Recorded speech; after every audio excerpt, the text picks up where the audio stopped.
ụtụtụ ọma nọ ụmụ ọdịnala Igbo biko na o nwere ọhịa dị m nnukwute mkpa ọhịa ka nchọ ka m mere ihe a YouTube vidio ịnweta vidio a onwe onye ịma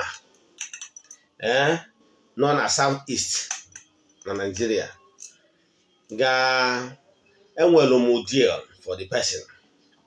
That deal bụ onye na-eyuzu YouTube, onye nwe YouTube channel monetize golu YouTube channel ya. Achọrọ m inweta onye na-etu anwa, onye na-eyuzu nwe YouTube channel and onye a monetize go YouTube channel. Ọ bụrụ na ị nwere YouTube and monetize go YouTube channel,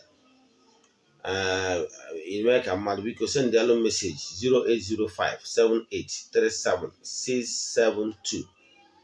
Achọrọ m ka m monetize ya one of my YouTube channel.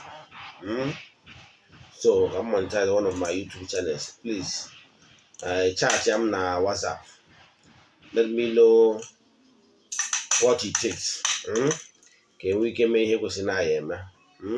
So ọ bụrụ na ị nọ anywhere South East Nigeria, then mana monetize go your own YouTube channel, then n'ịma ihe gbasara ya ọfụma, ime ka mmalụ ka nwee deal ya gazienụ.